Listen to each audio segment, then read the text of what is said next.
Salut les amis, c'est David.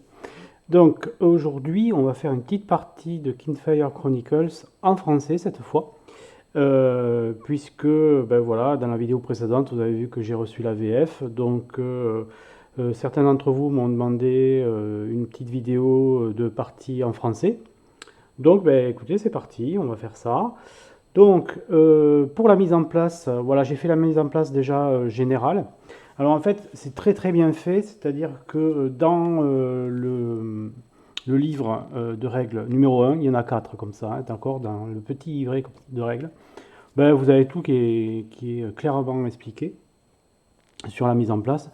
Donc on va parcourir ça rapidement, hein. Alors, donc vous avez un petit texte de bienvenue. Donc où on vous dit que c'est un jeu coopératif pour 2 à 4 personnes. Donc chacun va contrôler un héros de son choix.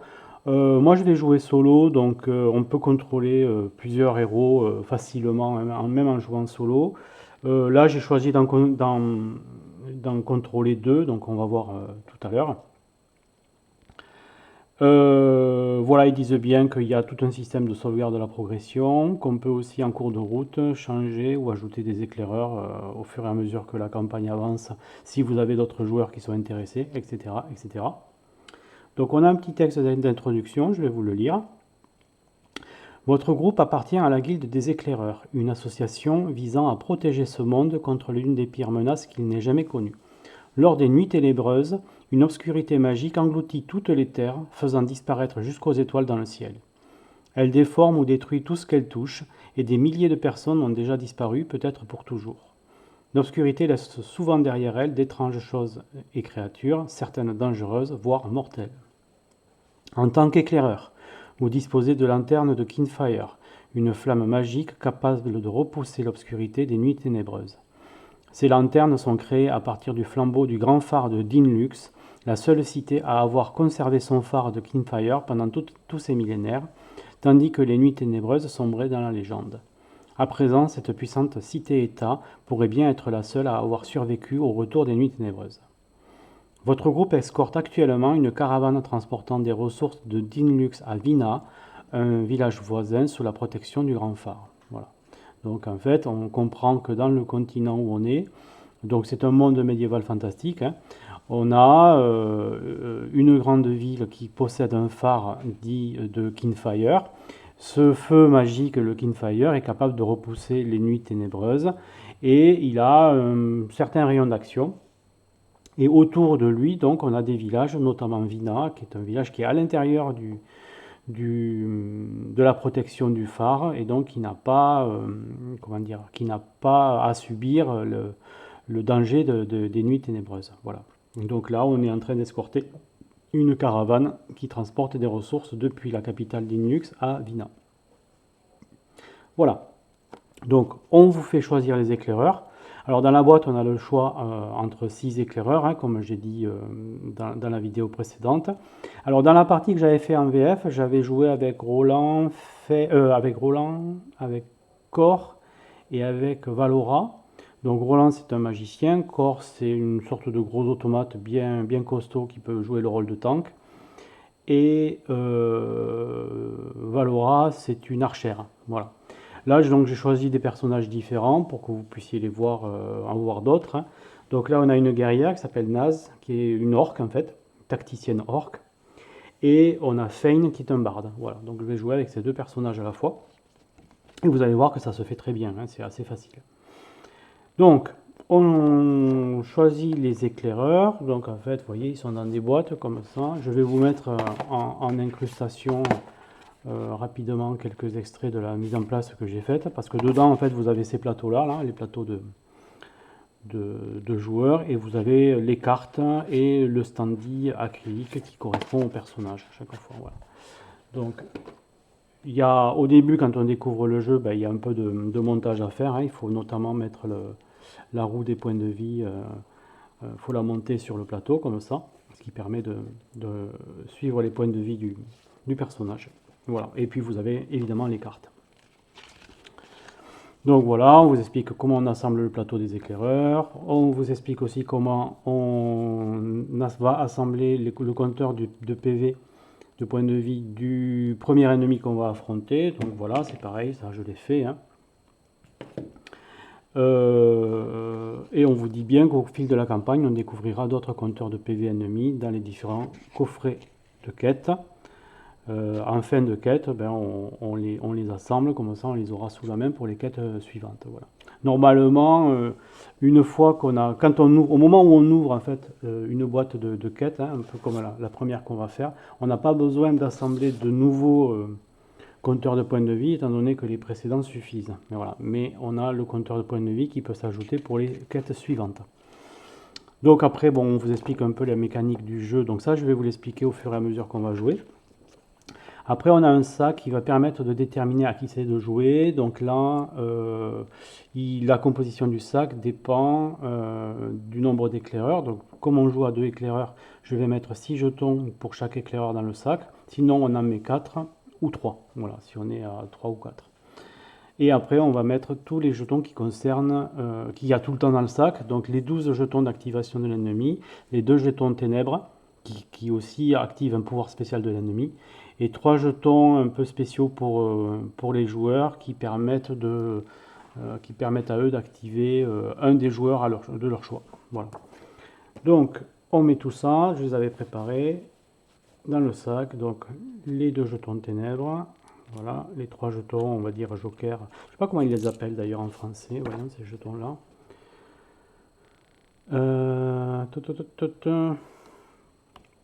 Je sais pas s'il y a un nom. Ouais, c'est les jetons avec un cœur, quoi. Ouais, peu importe. Donc ces 3 jetons là, voilà. En fait, quand on les pioche, on choisit quel joueur joue, voilà, quel personnage joue. Après, donc vous voyez les jetons qui correspondent à la guerrière orc, naze, et les jetons qui correspondent à Fane, le barde. Voilà. Et ensuite, on met tous les jetons d'activation de l'adversaire. Voilà, il y en a 12. On les met aussi. Et on a notre stack qui est prêt. On va le mélanger. Et voilà. Donc ça, en fait, c'est le sac qui va permettre de déterminer l'initiative, hein, c'est-à-dire quel personnage va jouer au moment où on pioche dans le sac. Voilà. Alors, ensuite. Oui, c'est pion-cœur, voilà, c'est indiqué là, pion-cœur.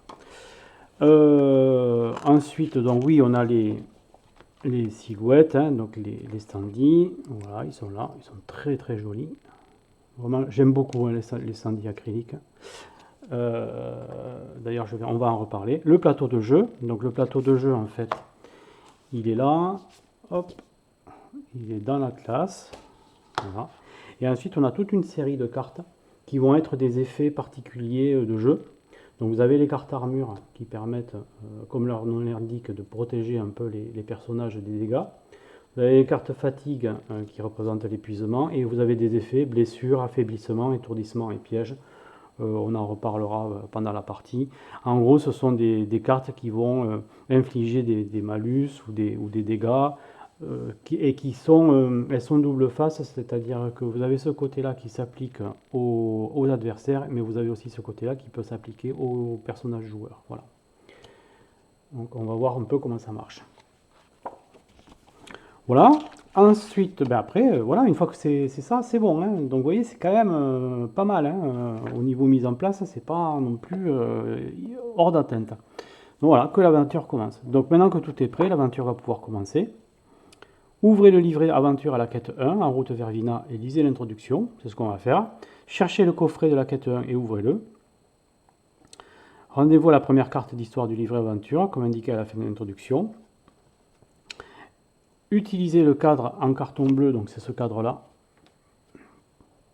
pour suivre en fait où on en est. Hein. Voilà. Donc, voilà, pour désigner la carte histoire à laquelle vous vous trouvez.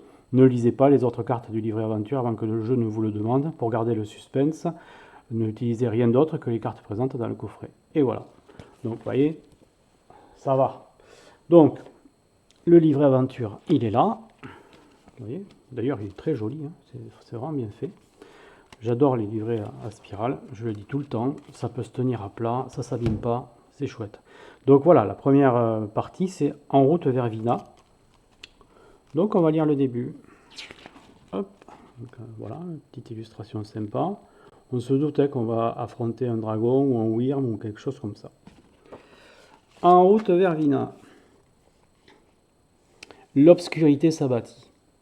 Toutes les étoiles dans le ciel s'éteignirent les unes après les autres. La panique fut générale. En l'espace d'une nuit, les terres elles-mêmes furent transformées et des milliers de personnes disparurent sans laisser de traces. Les nuits ténébreuses étaient de retour.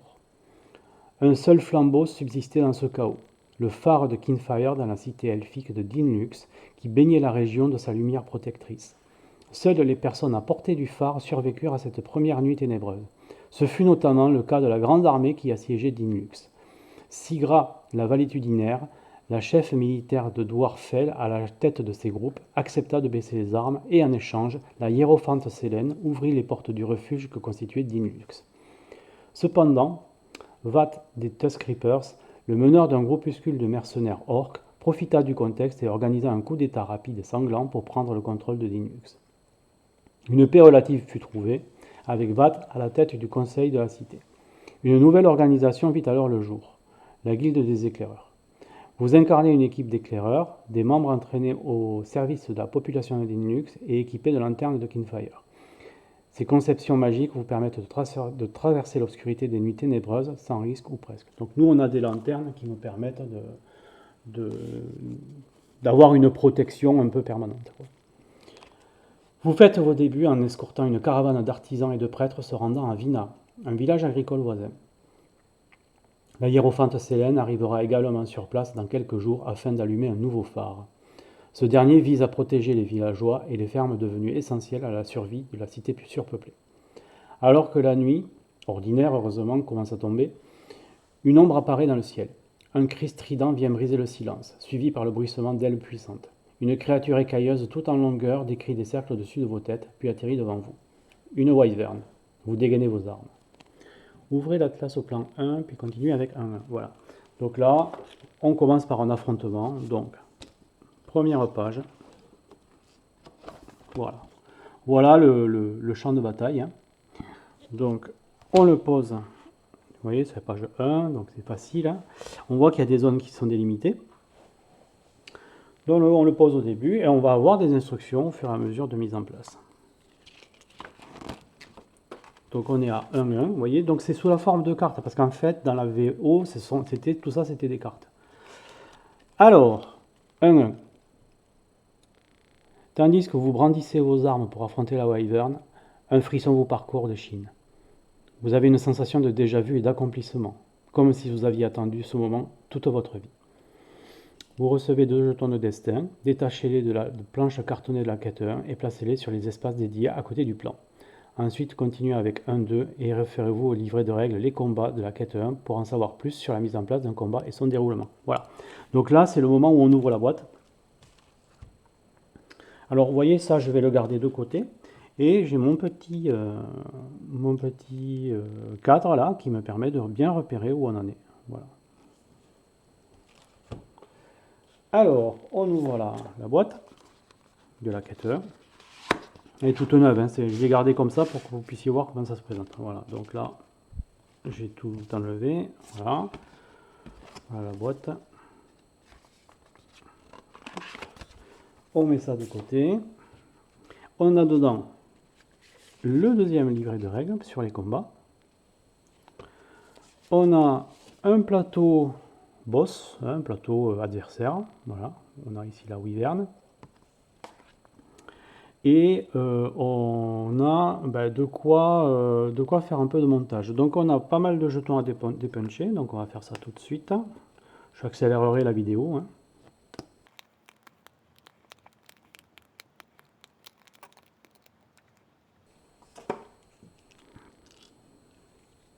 Voilà, alors qu'est-ce qu'on a? Donc ça, on nous a bien dit, on le montera à la fin. Donc pour l'instant, on n'a pas besoin de s'en occuper, donc je le mets de côté. Après, qu'est-ce qu'on a comme jeton? Alors, on a des jetons Kinfire qui sont là. Ceux-là, ils sont un peu particuliers. Hop. Ils vont être utilisés au fur et à mesure des quêtes. Pour l'instant, on les laisse de côté. Ça, ça correspond à de la monnaie. Ça, c'est les fameux 2 jetons de destin, voilà, qui vont nous permettre de gagner un avantage pendant le combat. Donc les jetons de destin, il y a un endroit pour les mettre. Vous voyez, ils sont là. Hop, on peut les mettre là. Et on vous dit bien, avant de piocher un pion dans le sac d'initiative, les éclaireurs peuvent glisser un jeton du destin dans la boîte de néant pour en piocher 4 à la place. C'est-à-dire que si vous dépensez un jeton comme ça, vous pouvez piocher non pas un jeton, mais 4. Donc ça donne un certain avantage puisque ça nous permet de choisir lequel on résout. Et ensuite, ça, c'est un jeton qui fait office de trophée en fait. C'est-à-dire que si on arrive à vaincre la Wyvern, on gardera ce jeton pour nous avec nos personnages. Et plus tard dans l'aventure, on pourra l'échanger contre des ressources, contre des nouvelles cartes, etc., contre des bonus. Voilà. Donc ça aussi, on laisse de côté pour l'instant. Voilà. Et les sous, c'est pareil, on va les laisser de côté. Ok. Oui, donc on parlait tout à l'heure de la boîte de néant. La boîte de néant, en fait, elle est là. C'est une sorte de tirelire, en fait. Hop, elle est dans ce coffre là que vous avez dans la boîte. Voilà, la boîte du néant, ici. Hop, on va la sortir. Voilà. Le reste, c'est vu plus tard. Voilà. Donc c'est là-dedans, alors au départ elle est vide, hein. C'est là-dedans qu'on va mettre les jetons du destin, voilà, quand on va les utiliser. Et on va les conserver pendant toute la campagne. Et ils vont être utilisés à la toute fin de la campagne. Ça va vous permettre d'avoir une modification, on va dire, de la quête finale. À votre avantage ou votre désavantage selon le nombre de jetons que vous aurez dépensé pendant la campagne. Voilà. Alors, pour pouvoir placer tout ça, je vais dézoomer un peu, hein, je vais remonter la caméra pour qu'on ait tout sous les yeux. Avant ça, je vais vous dire aussi autre chose, c'est que voilà, le jeu est livré avec des standees pour les adversaires qui sont en carton. Vous pouvez acheter à part les standees acryliques. Voilà. Qui ont été repackagés depuis la sortie de l'AVF, hein, puisque vous avez maintenant 3 langues sur l'emballage. Voilà.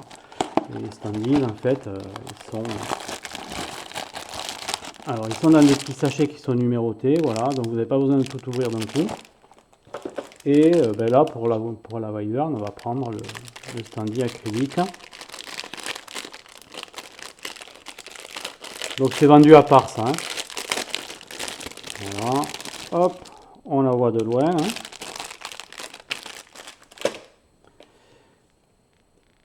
Et écoutez, petit instant satisfaisant, on va enlever la pellicule. Voilà, des deux côtés. Ils sont vraiment de très bonne qualité. Hein. Voilà, ouais, ça c'est super. Double face. Voilà. Donc ça, je le mets de côté. Il n'y a plus besoin. Et il y a des supports. Alors, est-ce qu'ils sont dans les mêmes sacs? Est-ce qu'ils sont dans les mêmes sacs? Je crois pas. Donc, ils doivent être à part. On va sortir le reste. Voilà. On a un sac effectivement à part. Avec tous les stocks. Alors, j'en prends un. C'est tous les mêmes. On prend un. Et on va monter notre petit standee. Voilà. Tac. Regardez-moi ça si c'est chouette. Voilà, super. Donc, on va se référer donc au petit manuel de combat pour la mise en place du combat. Alors, avant ça, oui, j'avais dit que j'allais dézoomer, donc je coupe 30 secondes, je vous reviens tout de suite. Voilà, on va avoir un peu plus de place. Alors, donc, les combats, ben voilà, on va mettre... on a fait la mise en place du plateau de combat. En fait, la mise en place du combat, elle est expliquée ici parce que les règles, je les connais. Hop, donc on peut passer, on vous dit, hein. Voilà, vous recevez 2 jetons de destin et référez-vous, voilà, continuez avec 1, 2, référez-vous au combat. Alors, comment ça marche? Donc on a notre plateau ici, on nous indique que les personnages peuvent être sur les 4 cases qui sont là, d'accord, les personnages joueurs, donc on verra où on se met. La wyvern, elle est là, donc elle est bien ici. On vous donne les éléments de mise en place. Donc, vous avez des tuiles qui vont être en face des capacités de l'adversaire. Donc, l'adversaire a 30 points de vie. Voilà, qui sont indiqués ici, hein, 30 points de vie. Donc, je peux régler le curseur ici sur 30. Voilà. OK. Après, on vous dit que les jetons 1, 2, 3, 4 et 5 vont activer la capacité qui est la première. Donc je pose 1, 2, 3, 4, 5 en face.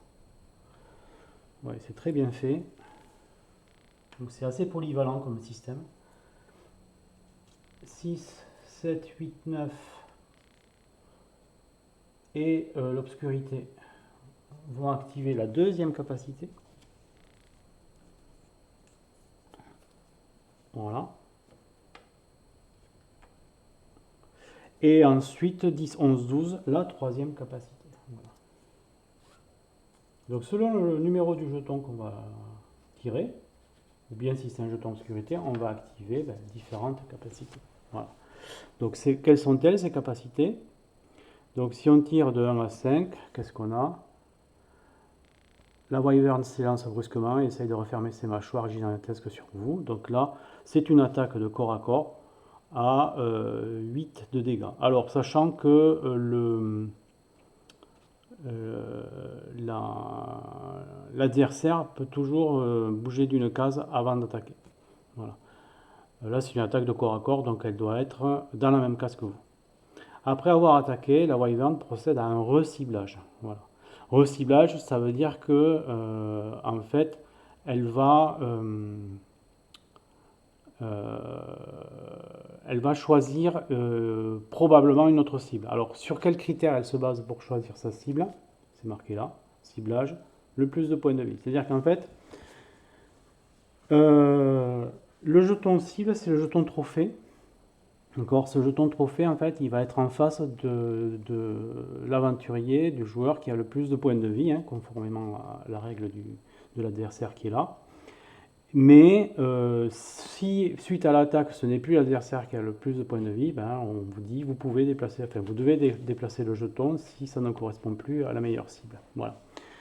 Donc, pour l'instant, on lit les capacités. Alors, la deuxième capacité, c'est dégâts de zone à 4 points de vie, c'est-à-dire à l'instar d'un fouet, la queue monstrueuse de la wyvern s'agite dans tous les sens, percutant quiconque se trouve à portée. Alors, dégâts de zone, ça veut dire quoi? Mais ça veut dire qu'elle va faire les dégâts à tous les joueurs, tous les aventuriers qui sont dans la zone. Voilà. Donc, vous l'avez ici. Hein. Donc, si la cible est dans une case, par exemple, et qu'il y a d'autres joueurs, qu'il y a d'autres personnages dans la même case, et bien ce qui va se passer, c'est que c'est tous les personnages qui sont dans cette case-là qui vont subir les dégâts. Voilà. Donc là, c'est ici. Hein. Voilà. Attaque contre tous les ennemis situés dans la zone ciblée. Voilà. Hop. Voilà. Donc tout est bien expliqué dans le manuel, hein, de toute façon. Voilà. Et c'est pas très très long. Alors en plus,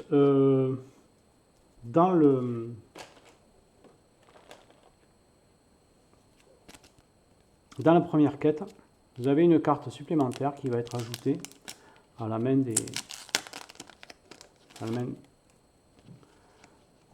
d'un des joueurs. Hein. Chance du débutant.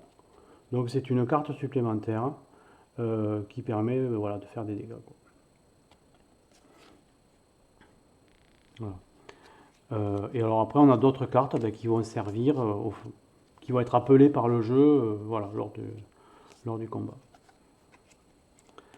Ok, donc on les garde de côté.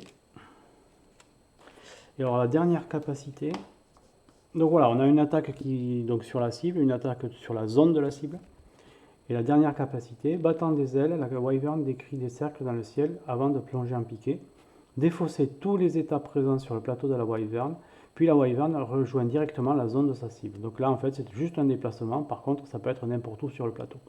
Voilà, elle s'envole et puis elle atterrit sur sa cible. Voilà, mais elle n'attaque pas. Il n'y a pas d'attaque ici. Voilà. Et elle perd par contre tous les états qu'on aura posés dessus. Voilà. Voilà. Je regarde vite fait si j'oublie des choses importantes. Mais je ne crois pas. Oui, alors après on va regarder la main de départ et effectivement les,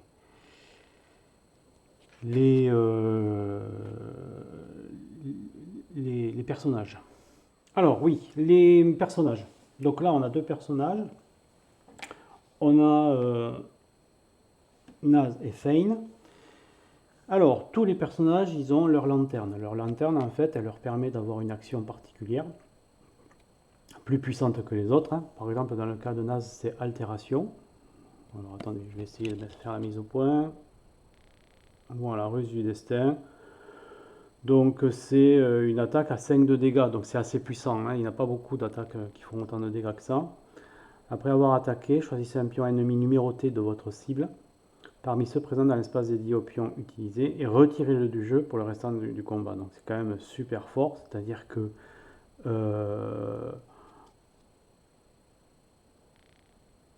elle ne peut plus vous retirez un pion numéroté de l'adversaire, donc il ne peut plus utiliser ce pion. Donc c'est vraiment vachement puissant, quoi. Voilà. Donc au départ, les lanternes, en fait, elles sont en charge, elles ne sont pas activées. Donc en fait, elles sont retournées à côté du paquet, enfin à côté du plateau du personnage. Alors les points de vie de départ, ils vont dépendre du nombre d'éclairants, en fait. Quand on joue à 3 ou 4 éclaireurs, on démarre avec les points de vie qui sont en couleur vive comme ça. Donc pour Nas, c'est 15. Quand on joue qu'avec 2 éclaireurs, on va en plus encaisser de dégâts. Donc on démarre avec 5 points de vie de plus, c'est-à-dire 20. Enfin pour elle, c'est 20. Et pour Fane, ce sera ici 18. Voilà. Voilà. Donc quand il n'y a que 2 éclaireurs, on joue avec 5 points de vie de plus chacun. Voilà. Donc pour Fane aussi, il a sa lanterne. Alors ce qu'elle permet de faire sa lanterne, elle, c'est une action gratuite, c'est-à-dire qu'on peut faire une autre action après celle-ci. Et il tape soit à distance, soit au corps à corps, comme il veut. C'est-à-dire, il choisit sur quel cas, il fait 4 de dégâts. Voilà. Alors quand on va en reparler, mais quand les dégâts faits par une carte sont entourés des ténèbres, comme ça veut dire que le jeton cible de l'adversaire qui a été touché va aller sur lui directement après. Ça enrage l'adversaire. Voilà. Alors ils n'ont pas tous ça, vous voyez. Mais voilà, ça existe. Alors, comment marchent les cartes à Kingfire Chronicles? Donc, chaque personnage a un paquet de cartes. Les cartes vont par deux en fait dans le paquet. C'est-à-dire que par exemple, Inéluctable de Naz, c'est une carte action, donc qui est rouge et bleu, okay, qui fait 3 dégâts dans sa case. Avant d'attaquer, vous pouvez déplacer votre cible jusque dans votre zone. Voilà. Donc ça, c'est une carte action. Et vous avez la même carte avec le même titre, mais en carte soutien. Donc les cartes vont toujours par deux. Vous avez toujours la version action et la version soutien. Voilà. Donc vous avez duel d'honneur. Voilà. Point soufflant. KO, etc. D'accord. Vous avez comme ça 18 cartes. Okay. Les cartes, en fait, elles ont des couleurs. Et les couleurs des cartes sont aussi indiquées vous voyez, sur le plateau du joueur. Donc là, les 9 couleurs des couples de cartes, vous avez donc 2 qui sont vertes, 3 qui sont bleues et 4 qui sont rouges. Donc ça donne un peu la tonalité du personnage. Ça, c'est plutôt un personnage offensif, hein. Donc, puisque rouge, comme couleur, c'est la couleur des cartes plus offensives. Bleu, c'est des cartes plus de soutien, enfin plus dites de finesse en fait. Et donc vous voyez que le Bard, Fane, il a des cartes plus comme ça. Et vert, j'ai oublié le terme, je vous le dis tout de suite. Habileté, voilà. Les cartes vertes représentent l'habileté, ce qui englobe l'agilité et l'ingéniosité. Voilà. Donc, puissance, sagesse et habileté. Voilà. Donc, sagesse, habileté, puissance. Voilà. Donc, le paquet de cartes de chaque personnage est mélangé. Voilà.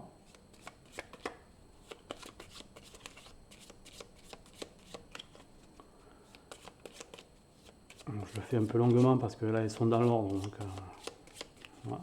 On va piocher 7 cartes en s'assurant d'avoir au moins une carte action. Si on n'a pioché aucune carte action, c'est-à-dire qu'on a pioché que des cartes de soutien, on va repiocher cette carte, puis l'ancienne main, on la remet dans le paquet, on la remélange avec le paquet. Voilà. L'idée, c'est d'avoir au moins une carte action, parce que sinon, on ne peut rien faire à son tour. Voilà. D'ailleurs, quand on n'a plus de carte action, c'est la condition à la défausse. Hein. C'est-à-dire qu'on doit défausser sa main une fois qu'on a joué la dernière carte action.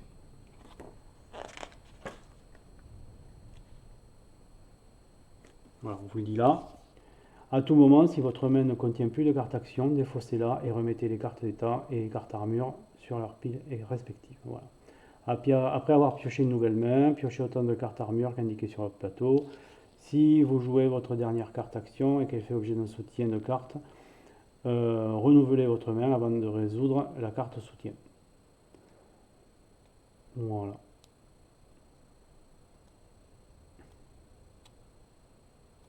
Si cette dernière action vous accorde une carte d'action supplémentaire pendant ce tour, renouvelez votre main et chargez votre lanterne avant de réaliser l'action supplémentaire. Ouais. Voilà. Oui, parce que la lanterne, en fait, elle va se charger chaque fois qu'on pioche une nouvelle main. C'est-à-dire qu'on va retourner la carte, elle va devenir active. Et en fait, ça, c'est une carte qui ne se défausse pas, c'est une carte qu'on va juste retourner une fois qu'on l'a utilisée. Voilà. Mais on la garde tout le temps. Voilà.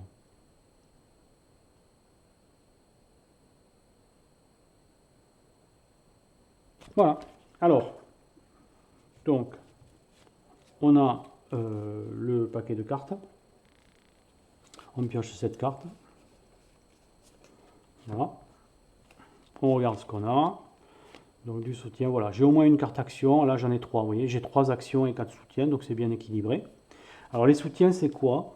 Alors les cartes actions, vous avez compris, c'est des cartes qu'on va jouer à notre tour. Les soutiens, c'est des cartes qu'on va jouer au tour d'un allié. D'accord? Donc, et on va pouvoir améliorer son action avec ce qui est indiqué là. Par exemple, ruée, ça me permet, si le Bard Fane fait une carte où il fait des dégâts, je peux ajouter un point de dégâts à l'attaque de notre éclaireur avec ça. D'accord? Voilà. Et après, on la défausse. Donc, voilà, j'ai mes cartes. Et alors, une fois que j'ai fait ça, je regarde combien elle a d'armure normalement. Elle en a 2. Je pioche 2 cartes armure. Voilà. Alors, les cartes armure, elles fonctionnent comme ça. Lorsque vous subissez des dégâts, subissez un dégât de moins par carte armure dans votre main, puis défaussez une carte armure. Voilà. Lorsque vous défaussez une carte armure, remettez-la dans les piles des cartes inutilisées. Donc les premières fois que je vais prendre des dégâts avec elle, on va diminuer les dégâts de 2 et on va virer une carte armure. Deuxième fois, on diminuera les dégâts de 1 et on enlèvera la dernière carte armure. Et après, on prendra plein de dégâts. Voilà. Pour l'instant, on a ça. Donc vous avez des rappels hein, sur les plateaux qui sont très bien faits, notamment ce que vous pouvez faire à votre tour. Donc action, vous pouvez soit jouer et résoudre une carte action, soit passer, puis piocher ou défausser une carte. Oui, effectivement, au lieu de jouer une carte action, on peut soit piocher, soit défausser une carte. Voilà. Défausser une carte, ça peut être bien parce que ça peut nous obliger à renouveler notre main, charger la lanterne et avoir une meilleure main, etc. Donc ça peut être intéressant aussi. Et si vous jouez une carte action, chacun des autres éclaireurs peut ajouter une carte soutien de la même couleur que votre action. Vous ne pouvez pas soutenir vos propres actions. Alors effectivement, ce que je ne vous ai pas encore dit, c'est que quand on joue une carte action, mettons celle-là, l'observation, elle est bleue. Ça veut dire que Fein, s'il veut me soutenir, il est obligé de jouer une carte action qui est bleue. Voilà. Une carte action qui est bicolore, elle peut être soutenue soit par un soutien vert, soit par un soutien rouge. D'accord? Voilà. Donc, il faut toujours qu'il y ait une couleur qui corresponde. Il y a une exception, il y a deux exceptions. Le blanc est compatible avec toutes les couleurs, c'est-à-dire qu'avec un soutien blanc, je peux soutenir n'importe quelle couleur. Pareil, une carte action blanche, je ne sais pas si j'en ai là, non, j'en ai pas avec Naz. Une carte action blanche peut être soutenue par toutes les autres couleurs. Et vous avez des cartes noires aussi. Une carte noire, elle ne peut pas être soutenue du tout. Voilà. Et il n'existe pas de carte soutien noire, bien sûr. Voilà.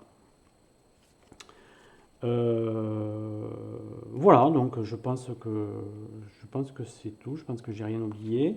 Donc je vais prendre la main de Fein. Donc Fein, c'est pareil, vous voyez, vous avez ces cartes là, tempête acérée, éclair de confusion, toujours en double exemplaire, d'accord. Voilà. Enfin, c'est pas un double exemplaire, mais toujours par paire, hein, une action, un soutien. Voilà. Voilà, lui, il a une carte action blanche qui peut être soutenue par n'importe quoi. D'accord. Ah oui, alors, un truc intéressant sur Fein, c'est qu'il a des wards. En anglais, c'était des wards. Là, ils appellent ça des protections. Ils ont traduit ça par protection. D'accord. Alors ça, c'est des cartes qui restent en jeu. C'est-à-dire qu'en fait, il va la poser devant lui. Et c'est souvent des actions gratuites, c'est-à-dire il la joue et puis il peut jouer derrière une autre action, juste après celle-ci, et ça lui donne un avantage. Donc il y a d'autres personnages que lui qui ont des cartes protection comme ça. Lui, il a un avantage supplémentaire, c'est que, hop, on lit là, ici, poète dans l'âme, Fein peut avoir jusqu'à 2 protections en jeu, alors que normalement on peut en avoir qu'une active à la fois. C'est-à-dire que si on veut en jouer une, il faut défausser celle qui est en jeu. Ben lui, en fait, il peut en avoir 2 actives, donc s'il veut en jouer une troisième, il doit défausser une des 2 premières. Voilà. Donc bon, c'est intéressant, hein. Lui il peut avoir deux protections. Voilà. Donc c'est des bonus, c'est des avantages. Par exemple, lorsque vous jouez cette carte, vous recevez une armure. Tant que cette carte est en jeu, chaque fois qu'un éclaireur joue une action rouge, ce dernier reçoit une armure. Ouais, donc c'est quand même super intéressant, quoi. Surtout pour Naz. Voilà. Par contre, lui, vous voyez, il est un peu plus fluet, hein. Lui, il a 0 carte armure. Donc je vais battre les cartes.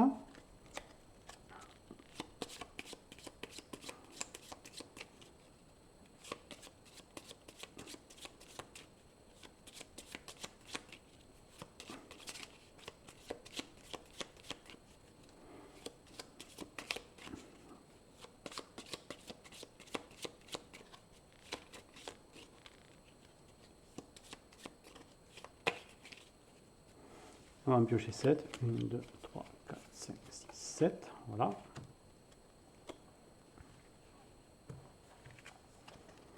Lui, il n'a pas d'armure. Alors, est-ce que j'ai au moins une carte action? Ben voilà, j'en ai même 2, 3. 3 cartes action. Voilà. Donc, on verra au moment où on joue, hein. Donc là, on va se positionner. Alors, selon les actions qu'on a, on va se positionner près ou loin du monstre.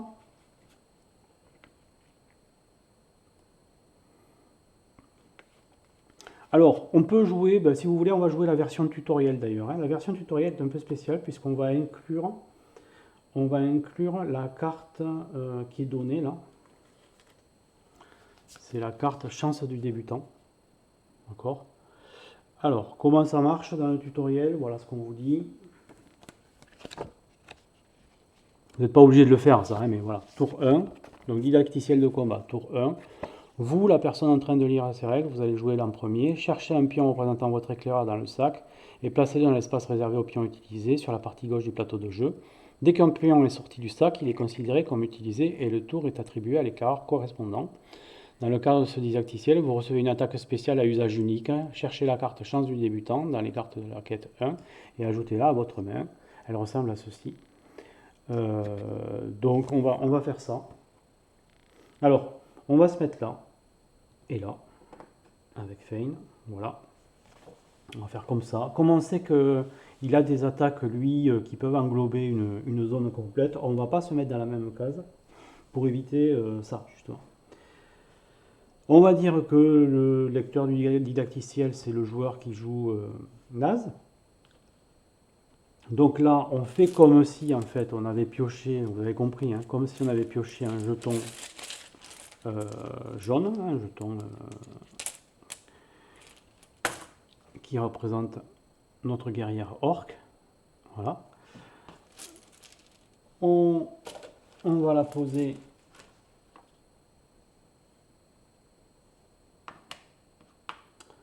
c'est où déjà? Oui, c'est là. On va la poser dans les pions utilisés. Et on va jouer cette carte, puisque voilà, c'est dit comme ça dans le tuto. Donc, chance du débutant. Alors là, qu'est-ce qu'on a?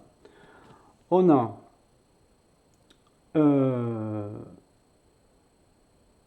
arc, ça veut dire que c'est une attaque à distance.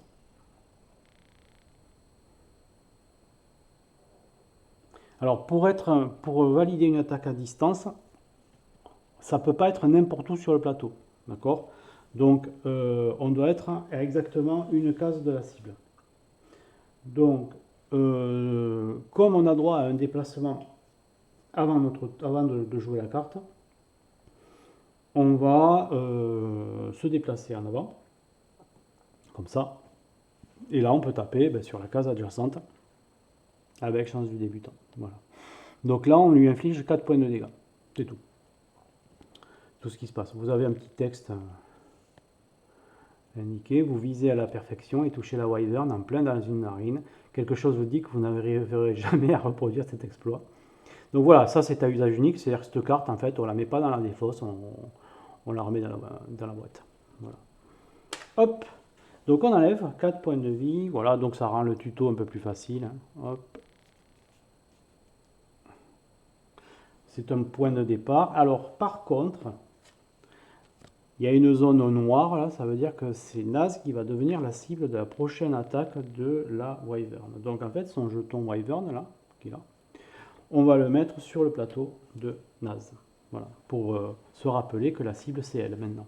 Sinon, en fait, ce qu'on fait, hein, c'est qu'au début du combat, on détermine la cible avec qui a le plus de points de vie, hein, enfin selon la règle de l'adversaire, mais là c'est qui a le plus de points de vie. De toute façon, c'était Naz.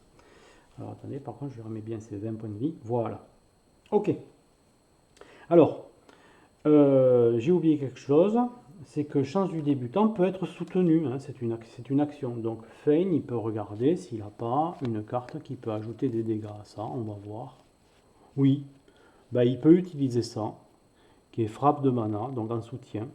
Donc là, s'il défausse cette carte, ce dégât-là améliore la carte de chance du débutant et donc inflige un dégât de plus à la wyvern.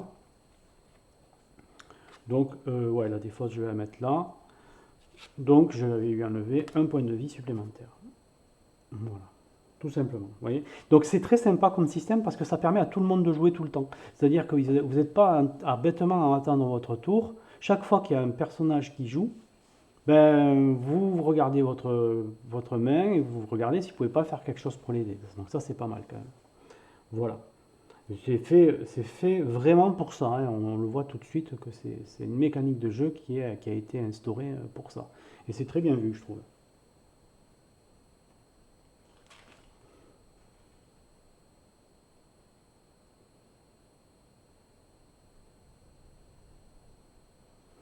Voilà, alors on continue, le didacticiel, donc là c'est tout ce que je viens de vous dire, hein.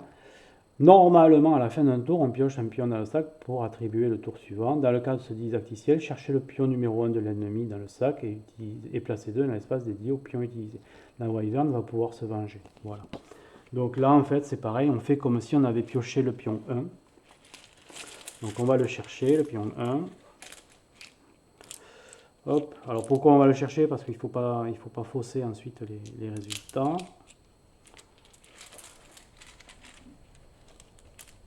Pion 1, il est là, voilà, pion 1. Hop, il est dans les utilisés, je remets tous les autres pions du sac dans celui-ci. Voilà. Et après, on va activer la Wyvern selon le numéro 1, puisqu'on a pioché le pion 1. Donc c'est la première capacité, je vous la remontre. Après avoir... voilà, donc la Wyvern s'élance brusquement et essaye de refermer ses mâchoires gigantesques sur vous. Donc là, c'est une attaque de corps à corps à 8 points de dégâts. Donc quand même, c'est quelque chose qui fait mal. Hein. C'est pas, voilà. C'est pas pour rigoler. Donc, en fait, là, ce qui va se passer, c'est que l'adversaire, en fait, a toujours droit à un déplacement d'une case avant de faire son action. Donc, c'est ce qu'elle va faire. Pour pouvoir attaquer sa cible, qui est Naz, ne l'oublions pas, elle est obligée d'aller dans la même case qu'elle. Si jamais elle tombe sur une attaque de corps à corps, et si jamais, pour une raison ou une autre, Naz était là, elle ne pourrait pas faire son attaque. D'accord. Même s'il y a un autre adversaire, un autre personnage joueur dans la case, c'est après sa cible qu'elle en a, donc voilà, elle ne pourrait pas faire son attaque si elle n'arrive pas à remplir les conditions favorables à son attaque. Là, il faut qu'elle soit dans la même case, elle, avec son déplacement, elle y arrive. Donc elle va infliger au départ 8 points de dégâts à Naz, qui en a 20, donc ça va faire assez mal. Ce qu'on peut regarder, c'est si des alliés de Naz peuvent jouer des cartes soutien pour l'aider à encaisser les dégâts. Alors par exemple, Fane, qu'est-ce qu'il a comme carte soutien? Alors, les cartes soutien, elles ont des couleurs, donc vous avez compris, on ne peut les jouer que pour aider des cartes actions d'une couleur compatible, soit blanche, soit verte, ici pour elle. Les attaques de la Wyvern, c'est pareil, elles ont une couleur, là elles sont toutes blanches, d'accord? Ça veut dire qu'on ne pourra utiliser, on va pouvoir utiliser toutes les cartes soutien qu'on veut contre ces attaques. Alors pourquoi on peut utiliser des cartes soutien contre ces attaques? Parce qu'il y a des cartes soutien qui donnent de la protection. Par exemple celle-là. Alors attendez, je vous montre. Voilà. Paraît 2 dégâts pour un autre éclaireur. Donc Fane, il va jouer celle-là probablement. Hein. Après, qu'est-ce qu'on a? Sinon, donner un déplacement supplémentaire à un autre éclaireur. Ça, c'est pas possible parce que c'est pas le tour de Naz. Et la dernière, donner à un autre éclaireur la capacité de piocher ou défausser une carte. Je ne sais pas si on peut le faire pendant son tour, je pense que oui, mais en tout cas, là, ça ne l'aide pas pour les dégâts. De toute façon, le plus pertinent, c'est à utiliser, c'est celle-là. Donc si c'était une attaque rouge, maintenant, hein, il ne pourrait pas l'utiliser. Là, c'est une attaque blanche, blanc est compatible avec tout, il peut utiliser ce soutien. Donc c'est ce qu'il va faire. Il va défausser son soutien, donc les dégâts passent de 8 à 6. Ok. Ensuite, Naz, elle pourrait utiliser des cartes soutien, mais on ne peut pas utiliser des cartes soutien sur soi-même. D'accord. Donc, elle est coincée pour ça. Par contre, elle a ses cartes armure. Donc là, elle subit 6 de dégâts. On réduit les dégâts de 2, elle se retrouve avec 4 de dégâts, mais elle perd une carte armure. Voilà, donc la carte armure, on la remet ici. Et elle a perdu 4 points de dégâts. Ça va quand même diviser les dégâts par 2, c'est pas négligeable. Donc, elle se retrouve à 16 points de vie. Voilà. Et après, on peut continuer, tout simplement. Alors, on regarde si on a rien oublié sur la capacité. Qu'est-ce qu'on nous dit? Après avoir attaqué, la Wyvern procède à un reciblage. Alors, le ciblage, c'est qui a le plus de points de vie. Hein, vous avez compris? Donc, effectivement, celui qui a le plus de points de vie, maintenant, c'est Fane. Donc, le jeton cible passe sur Fane. Voilà. Et on va continuer le jeu comme ça. Donc, on passe au tour suivant. Et on va voir qui attaque. Donc, on tire un jeton. Voilà. Là, c'est le jeton numéro 5. C'est la Wyvern. Et bien, c'est la même capacité. Donc, comme c'est sur Fane, d'accord, elle va aller vers Fane. Alors, elle se déplace d'une case. Et là, on voit qu'elle n'arrive pas à porter de corps à corps. Donc, il ne se passe rien. Voilà. Elle finit son tour. Elle procède à son reciblage. Les points de vie des personnages n'ont pas varié. C'est toujours Fane la cible. Ok. Si elle avait pu bouger de 2 cases, eh bien, elle aurait pu atteindre Fane et faire son attaque. Là, elle ne peut pas. Voilà. Allez, tour suivant. Alors, on y va. 7. encore la Wyvern. 7. Alors, c'est à l'instar d'un fouet, la queue monstrueuse de la Wyvern s'agite dans tous les sens, percutant quiconque sur le 3 à portée. Bon, là, en fait, c'est dans la zone de la cible, 4 points de dégâts. Donc, elle est adjacente, donc elle ne peut pas taper, elle va se déplacer, et là, dans la zone de la cible, elle fait 4 de dégâts à tous les personnages qu'il y a dans la case. Il n'y a que Fane, donc c'est lui qui va encaisser 4 de dégâts. On va voir si Naz peut l'aider.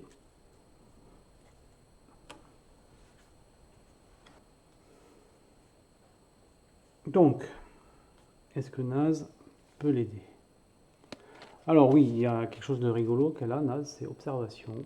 On peut relancer un pion avec ça. Si un pion ne nous plaît pas, c'est-à-dire que, bon là on n'a pas besoin de le faire, hein, mais si on veut repiocher un autre pion, on remet le pion qu'on vient de piocher dans le sac, elle joue ça et on en pioche un autre. Donc ça c'est sympa. Ben voilà, pareil pour un autre éclair, ça c'est pas mal. C'est ce qu'on va faire, je pense. Oui, donc voilà, elle défausse une parade pour Fane. Donc ce n'est plus 4 de dégâts, c'est 3. Fane n'a pas d'armure, donc il encaisse 3 points de dégâts. Donc il passe à 15. Voilà. C'est tout. Il n'y a pas de reciblage, donc c'est encore lui la cible. Allez, nouveau tour.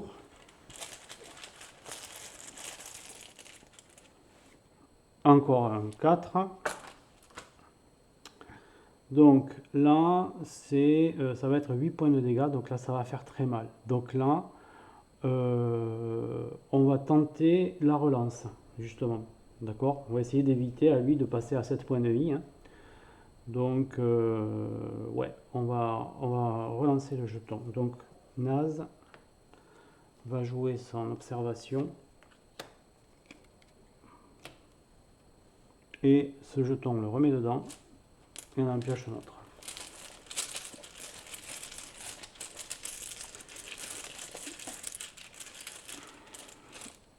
Ah ben, voilà, c'est à Naz. Super. Donc, c'est à elle de jouer. Alors, qu'est-ce qu'elle va pouvoir jouer?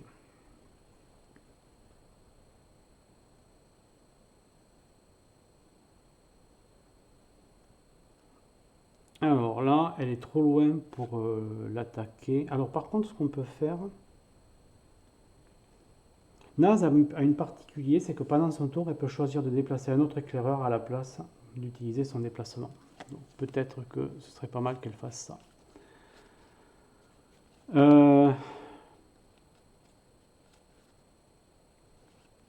Voyons. On a observation, qui peut être pas mal.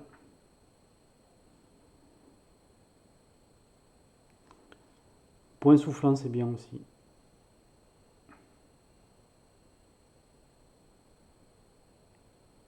Ouais, elle va faire ça. Elle va faire ça. Elle va pas déplacer Fane en fait. Elle va faire point soufflant. Alors on va lire le petit texte. Naz envoie un uppercut à la vitesse de l'éclair. L'ennemi est décollé du sol avant même l'impact de son point. Alors là, je doute que ça s'applique à la Wyvern. Mais bon. Alors, donc là, c'est soit case adjacente, soit dans la même case. D'accord? Donc elle va se déplacer avant. Donc elle va se déplacer ici. Elle ne va pas déplacer Fane en fait. Mais c'est pas mal parce qu'en fait, ce qu'elle va faire...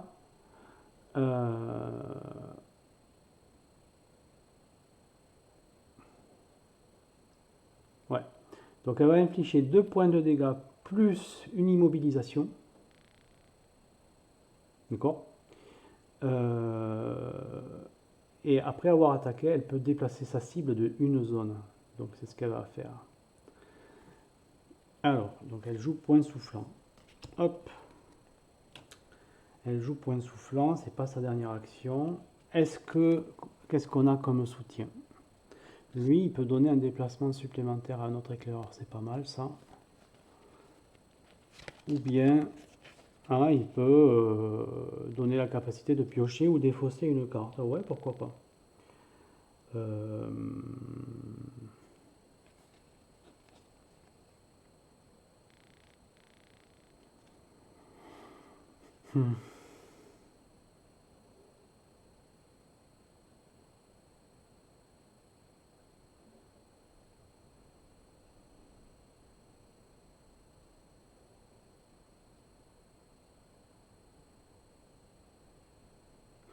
Ouais.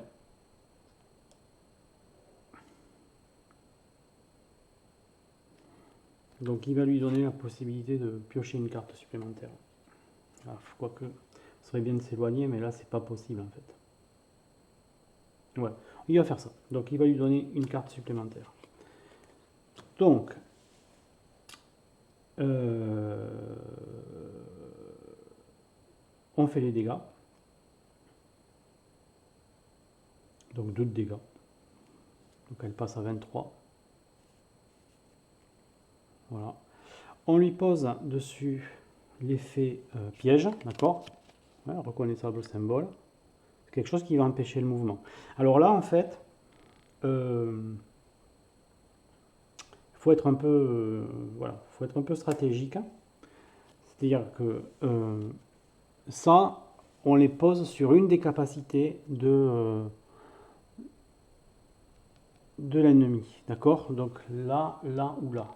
Je vais le poser forcément sur celui qui fait le plus de dégâts pour qu'elle soit bloquée si ça sort, d'accord. Donc je mets les pièges dessus. En fait, si elle sort 1, 2, 3, 4 ou 5, la carte va être défaussée et l'ennemi ne peut pas se déplacer. Donc on va faire ça. Et on utilise l'action après avoir attaqué de naze. Après avoir attaqué, vous pouvez déplacer votre cible de une zone. Donc on va la mettre là. Donc ça devrait protéger Fane, hein, qui est toujours ciblé, rappelons-le. D'autre part, on peut piocher une carte ou défausser une carte. Alors est-ce que j'ai intérêt à défausser une carte? Non, je vais piocher une carte. Grâce au soutien de force mystique de Fane, eh ben c'est pas mal, j'ai pioché le coup fracassant. Voilà. Donc il fait 4 de dégâts quand même, c'est pas mal. Vous ne pouvez pas vous déplacer avant ou après cette attaque. Après avoir déplacé, placez un dégât, enfin une blessure sur jusqu'à 3 capacités actives de votre cible. C'est bien quand même. Ça c'est puissant. Coup fracassant. Ok. Voilà, on a joué. On a joué. Donc, nouveau tour. On va voir ce qui sort.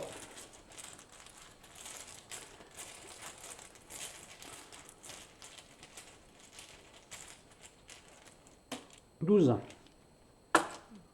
Alors, 12. Ça ne nous arrange pas du tout. Mais c'est comme ça. Alors, est-ce qu'on a une possibilité de relancer ce jeton? Je ne crois pas en avoir vu d'autres. Non. Non, non, non. Ici.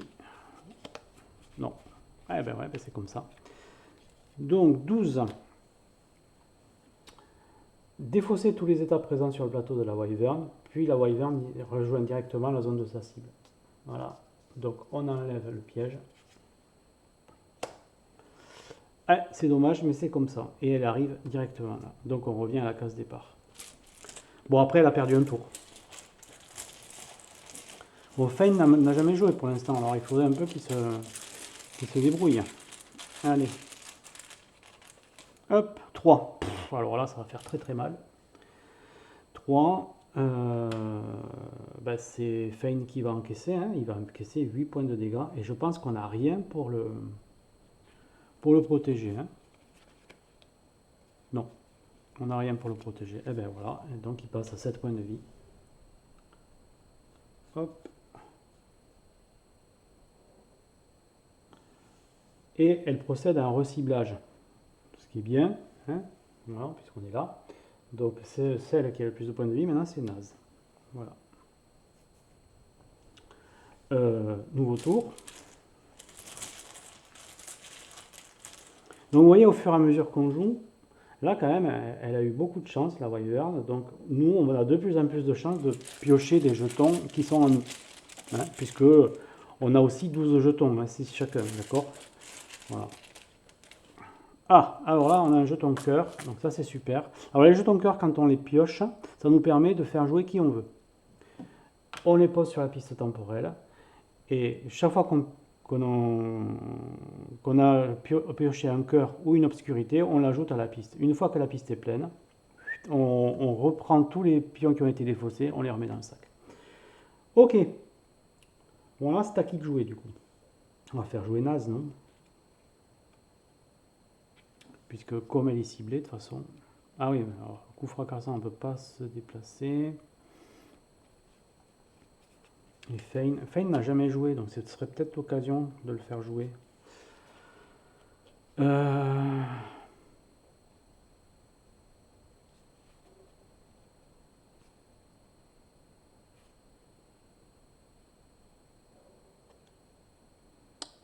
Ouais, ben il va jouer, regardez, on va faire jouer Fein. Il va jouer ses protections et tout et tout. Donc, Fein, en fait, il a 2 protections, là, donc bah, on va le faire jouer. Ouais.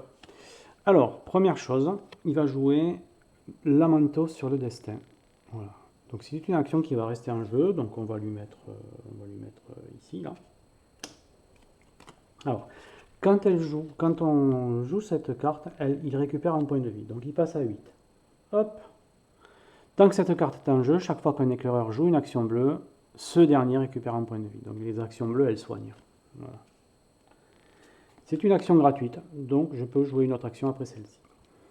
Je vais me déplacer parce qu'au final, je vais jouer une action de tir. Je vais jouer celle-là au bout. Donc, je me déplace. Je pose celle-là. Je vais poser la deuxième protection que je peux jouer. Elle reste en jeu aussi, la gigue de minuit. Lorsque vous jouez cette carte, donnez un affaiblissement à un ennemi. Tant que cette carte est en jeu, chaque fois qu'un éclaireur joue une action verte, ce dernier peut donner un affaiblissement à un ennemi. Donc ouais, là on va mettre l'affaiblissement ici. Alors en fait, un affaiblissement, c'est il fait un dégât de moins par carte affaiblissement qu'il a, sur la capacité. Voilà, donc on la pose ici. Et il va jouer son éclair de confusion. Donc l'éclair de confusion, donc il fait 2 dégâts et il pose une immobilisation. Alors à la limite,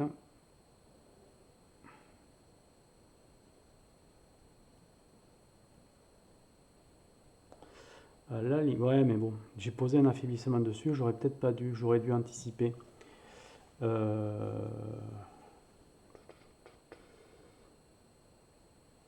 Parce que là, l'affaiblissement, ouais, il vaut mieux que je mette l'affaiblissement là et que je mette le piège sur l'autre. Parce que là, le piège, en fait, si on n'est pas dans la même case, ça va annuler tous les dégâts, hein, puisqu'elle ne pourra pas se déplacer.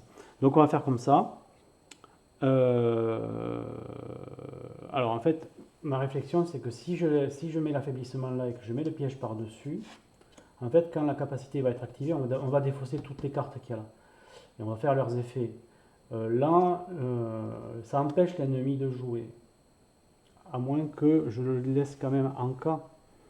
En gros, si l'ennemi a besoin de bouger, il ne pourra pas bouger. Donc s'il n'y a personne dans sa case, il fera aucun dégât, puisqu'il ne pourra pas attaquer au corps à corps. Par contre, s'il est déjà dans la case, ouais, il n'y a forcément qu'une des deux qui va agir. Donc je préfère mettre l'affaiblissement ici et le piège là. Comme ça, l'affaiblissement, ben, si on sort cette capacité-là, il rentrera en jeu. Voilà. Donc là, on lui fait 2 dégâts. Allez, après avoir attaqué, vous pouvez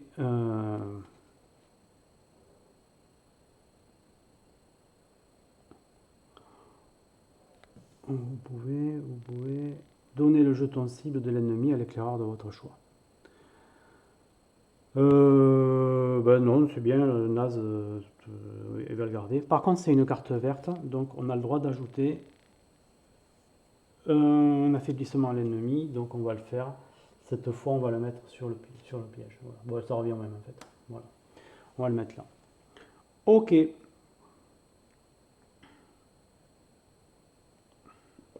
Non, c'est idiot. Je le mets là. Je prends le risque. Donc là, ce sera moins 2 au dégâts. Est-ce que je peux booster ça avec les soutiens de Naz?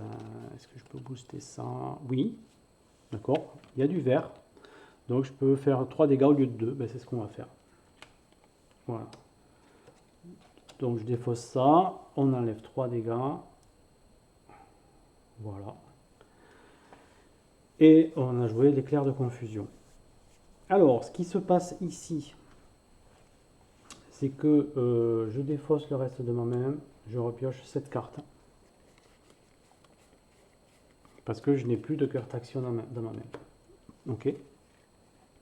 J'ai bien pioché au moins une action. J'en ai pioché 3 en fait. Donc tout va bien. Et on retourne à la lanterne. Voilà. Donc là, ça me fait une action que je peux jouer comme si je l'avais en main. Voilà. Bon. Voilà. Ben, écoutez, on est pas mal. Par contre, ouais, Fein, c'est chaud pour lui, quoi. Donc, on y va.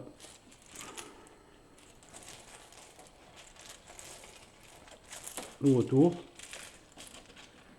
Ouais, nouveau tour. Fein, de nouveau. Cool. Donc, qu'est-ce qu'il joue? Alors, est-ce qu'il peut jouer du bleu pour remonter ses points de vie? Non, il n'a pas de bleu. Ah si, attaque coordonnée.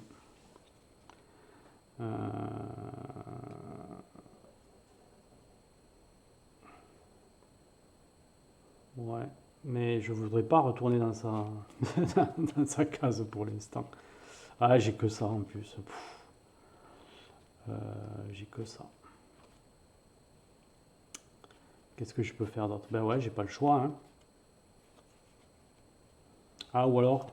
Bah ouais, mais c'est pareil, de toute façon, si je joue ça... Je peux jouer ça. Tant que, lorsque vous jouez cette carte, vous recevez une armure. Ouais, il faut que je joue ça à la place de la gigue de minuit, déjà. Donc là, je joue cette protection-là. Enfin, je vais jouer cette protection-là, déjà. Et alors, comme attaque... Alors, ça m'embête beaucoup parce que...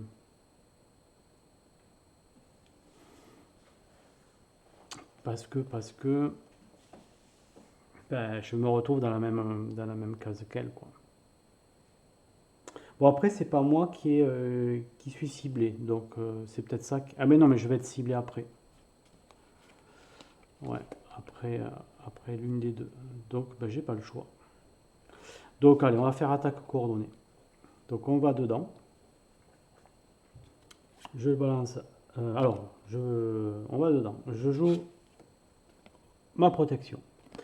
Donc, la protection, j'ai droit d'en avoir que 2. Donc, je vais enlever, je vais défausser la gigue de minuit, là. Et je vais gagner donc cette protection qui est la bataille de Fade. Bataille de Fade. Lorsque vous jouez cette carte, vous recevez une armure. Chaque fois que cette carte est en jeu, chaque fois qu'un éclaireur joue une action rouge, ce dernier reçoit une armure.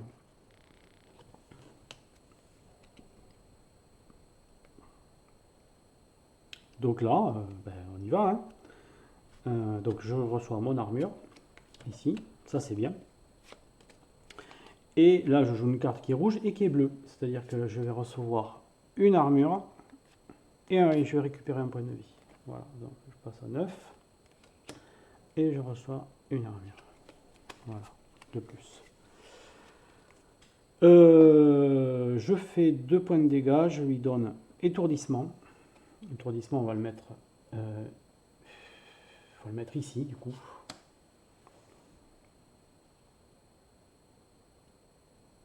Ah, quoique... oui, oui, oui, on va le mettre là. Étourdissement, c'est moi qui vais devenir la cible. Enfin, c'est Fein qui va devenir la cible. Et après avoir attaqué, tous les éclaireurs dans votre zone, vous y compris, peuvent défausser une carte. Ouais, ben c'est ce que je vais faire. Peuvent piocher ou défausser une carte, hein. Ce symbole, c'est piocher ou défausser une carte. Alors, je vais faire le choix de défausser, je vais vous expliquer pourquoi après. Donc, on fait la résolution. Donc, les dégâts. Est-ce qu'il y a d'autres dégâts qu'on peut ajouter avec un boost de naze? Ah, un point soufflant, c'est pas mal ça. Je donne un déplacement supplémentaire. Alors, le déplacement supplémentaire, en fait, il peut être fait après, je pense. Je vérifie. C'est ça. Le déplacement, il peut être avant ou après l'action. Donc, ben oui, elle va faire ça. Parce que, alors... Ouais. Parce que s'il peut se déplacer, il va le faire. Donc, après son action, il ira là. Bon, il fait pas de dégâts supplémentaires, mais il en fait quand même 2. Donc elle passe à 18. Voilà. Elle est à 18. Et elle a gagné un étourdissement. Bon. Alors, il peut, après ça, donc on a dit, défausser. Ah ouais, mais le problème c'est que si je fais ça, j'allais dire, ouais, je vais défausser une carte, comme ça je refais ma main. Mais le problème c'est que je perds mon armure si je fais ça. Ça m'arrange pas. Parce qu'en fait, quand on refait sa main, on remet son armure au même niveau que l'armure du perso. Donc ça m'arrange pas. Donc on va piocher une carte plutôt. Donc bah, ça c'est défaussé et je pioche une carte. C'est une action, c'est bien. Ok. Allez. C'est pas mal. Et ben, on va passer au tour suivant. Ah, obscurité. Obscurité, c'est un des jetons qui va là, et on déclenche l'action d'obscurité qui est celle-là. Donc c'est affaiblissement. Là, il y a 2 affaiblissements, donc il y aura 2 points de dégâts en moins. D'accord. Donc celles-là, on les défausse. C'est l'attaque qui lui permet de faire 4 points de dégâts dans toute la zone où est la cible. La cible, c'est Feign, donc elle va là. Elle fait 4 points de dégâts partout, moins 2 à cause des affaiblissements, elle fait 2. Et comme Feign, il a 2 points d'armure, en fait, il s'en sort bien. Il s'en sort bien, puisque ben, il perd une carte armure, mais il prend 0 dégâts. Ça, c'est bien quand même. Voilà. Et est-ce qu'il y a quelque chose qu'on peut faire du côté de Naz? Non. Voilà. Donc, ça, c'est bien. Un coup pour rien pour la Wyvern. C'est pas mal. Allez, tour suivant.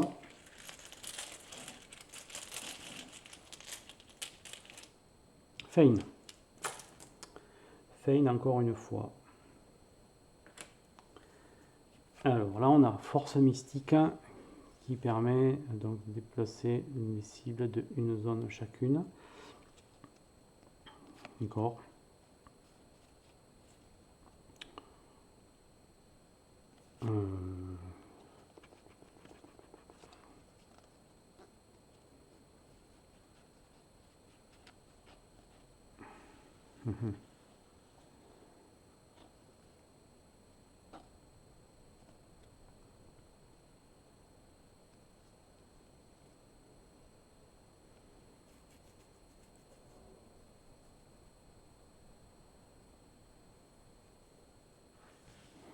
Je pense qu'il va pas attaquer.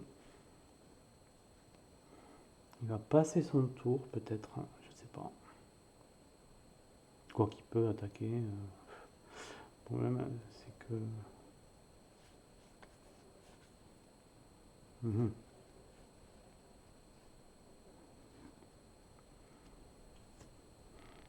Ouais. Ben, si, il va faire son attaque. Il va faire la force mystique, donc. Donc c'est un point de dégâts. Il garde la cible de toute façon. Et voilà, Naz ne peut pas faire grand chose de plus. Son déplacement.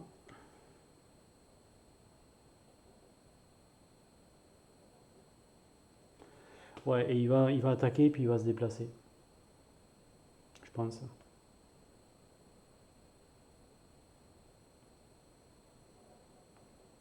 Ouais, donc. Hop. Donc il attaque, il fait un point de dégâts. Naz ne peut pas l'aider et il se déplace. On peut se déplacer avant ou après l'action, de toute façon. Donc voilà.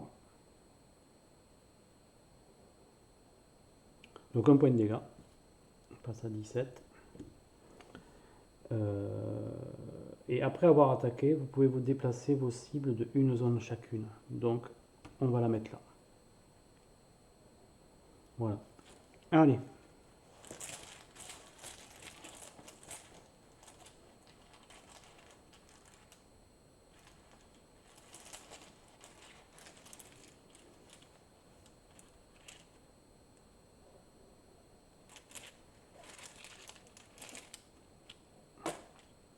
Ah bah, deuxième obscurité. Donc là, eh ben là, c'est toujours ici. Donc il faut qu'elle aille sur sa cible qui est là, et elle est trop loin. Donc elle bouge d'une case, et ça s'arrête là. Donc c'est bien, c'est un tour pour rien aussi, pour elle.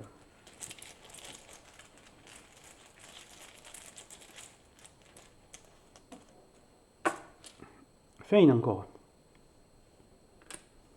Alors Feint, ben là il lui reste plus que son attaque d'opportunité.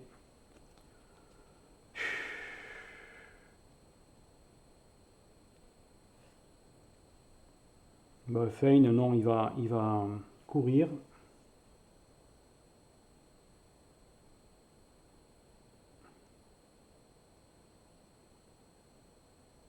Et il va défausser cette carte.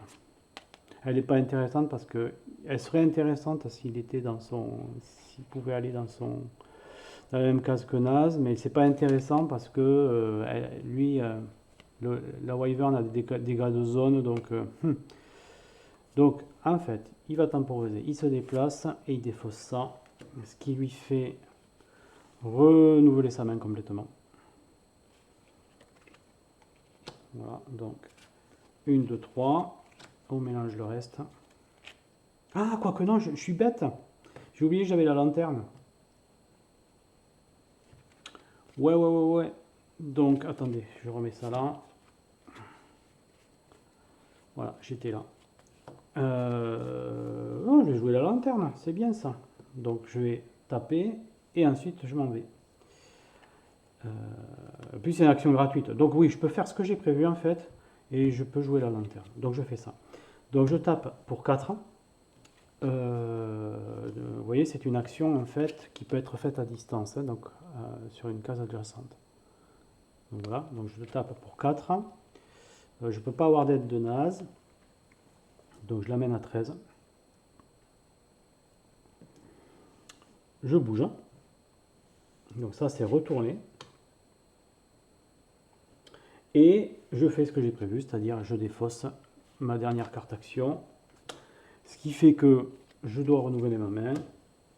Donc je prends les 3 qui est resté dans mon paquet, je mélange le reste pour en piocher 4 autres. Alors ma carte là, c'est une carte bleue, donc j'ai regagné un point de vie. Grâce à ma protection qui me redonne un point de vie à chaque fois que je joue une carte qui est bleue.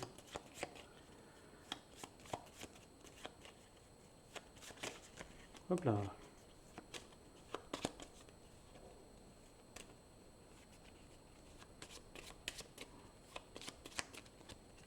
Une, 2, 3 et 4. Voilà. Donc j'ai mis cette carte. Ah ben j'ai de nouveau pioché l'attaque d'opportunité. Bon, j'ai de quoi faire. Ok. Et ben, mon armure est revenue à 0, oui. Ouh, est-ce que j'ai pas laissé l'armure dans le paquet? Je vais regarder vite fait. Je la verrai parce qu'elle est double face. Non, c'est bon. Ok. Eh ben, maintenant, on pioche un nouveau jeton. 10. 10, c'est... Ah ben. Donc, on enlève tous les états sur le plateau de la Wyvern, puis elle rejoint directement la cible. Je ne vais pas m'en débarrasser. Et voilà. Mais elle n'a pas attaqué à ce tour-là. Allez. Naz. Donc Naz, qu'est-ce qu'il lui reste? On ne peut pas se déplacer.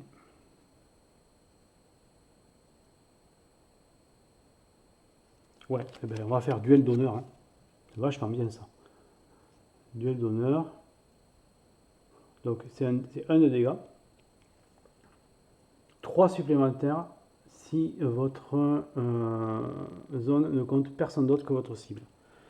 Donc, ah oui, mais non. Là, il y a quelqu'un, donc c'est pas bon. Je peux pas faire ça. C'est dommage de faire ça en tout cas.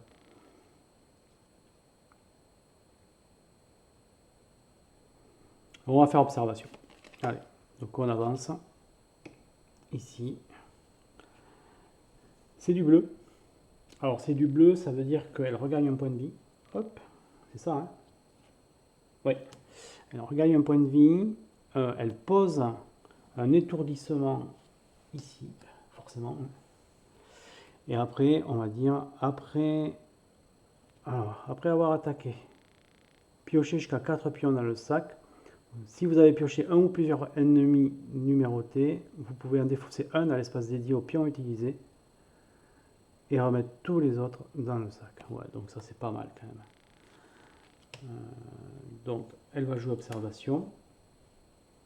Donc elle fait 1 de dégâts. Alors est-ce que ça peut être boosté par Feign? C'est du bleu, hein? Non, non. Alors on a ça qui est pas mal, on va se laisser dessus. Ah, peut-être qu'il va lui permettre de piocher ou défausser une carte. Ouais, il fait ça. Allez. Faute de mieux. Alors piocher, ouais, piocher une carte. Hop. Voilà, ça peut être une parade. Donc elle fait son dégât. Ici, on passe à 12. Qu'est-ce qu'on a d'autre? Alors on pioche jusqu'à 4 pions dans le sac. 1, 2, 3, 4. Alors qu'est-ce que j'ai pioché? Alors le 6 ou le 2, je peux écarter. Je vais écarter le 2 forcément, hein, c'est celui qui me gêne le plus. Hein. Voilà, le 6 on le remet. Ouais. Ok. Ben voilà, on va jouer.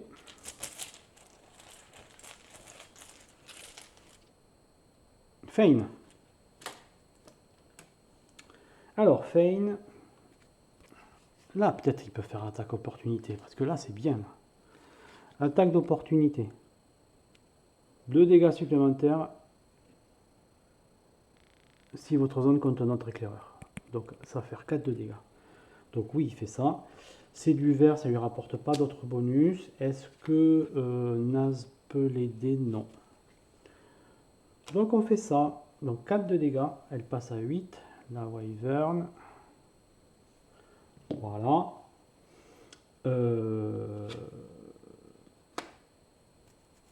Et il reste la cible.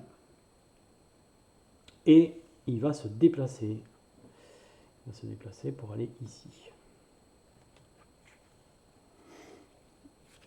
Allez, là ce serait pas mal. Je pense que là, je vais tenter. Alors, je vais utiliser un jeton de destin. Ça va vous permettre de voir la mécanique pour améliorer mes chances que ce soit Nas qui joue parce que ça m'intéresserait qu'elle joue pour pouvoir sortir le coup fracassant là. Ou le duel d'honneur, on va voir. Ah, le coup fracassant, ce serait bien. Allez. Donc, je lance j'utilise un jeton du destin. Je le mets dans la boîte du néant. Voilà. Et là, je vais pouvoir piocher 4 jetons au lieu d'un. Et je choisis celui que je résous. Il me faudrait au moins un jaune ou un cœur. Allez. Eh bien, regardez, super. Voilà. Donc, je pioche ça. Donc, je fais jouer Naz. Je remets les autres dans le sac. D'accord. Les autres étant dans le sac, c'est bon. Donc, ben, c'est à Naz. Super. Donc, vous voyez, ça, je peux le faire ben, là 2 fois dans le combat. Alors, par contre, moins on le fait, mieux c'est. Hein, parce qu'en fait, ça va vous désavantager sur la fin de la campagne ensuite. Mais bon, des fois, c'est bien de le faire quand même. Hein.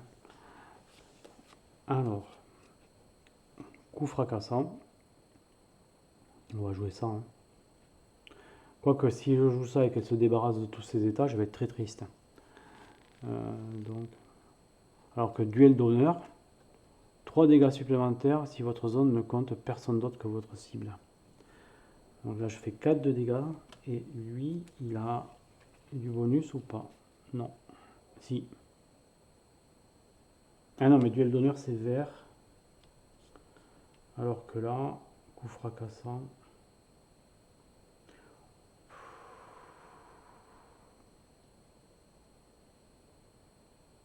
Ouais. Alors ce qu'il y a de bien, c'est qu'il reprend la cible. Bon, je pense que je vais faire duel d'honneur. Allez, je fais duel d'honneur.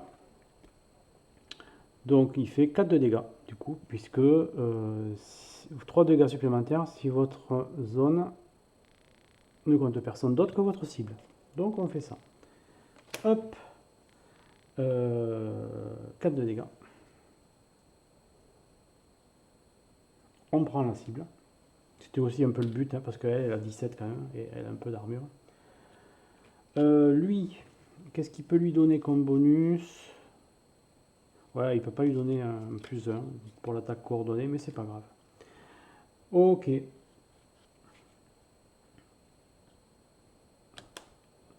Voilà. Et on en reste là pour l'instant, mais c'est pas mal. Allez, on joue.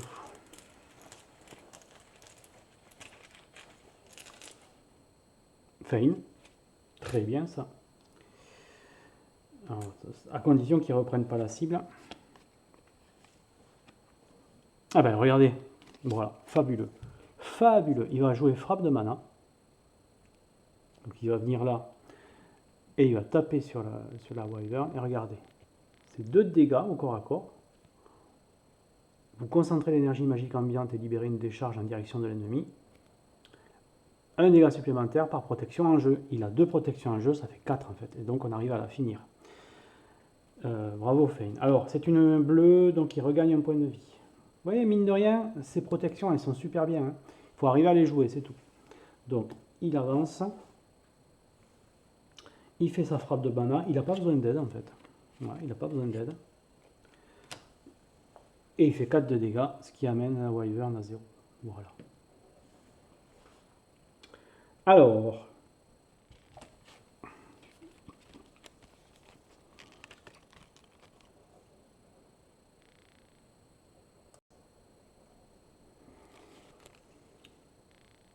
si les points de vie de la Wyvern tombent à 0, continue avec 1-4. On va sur 1-4.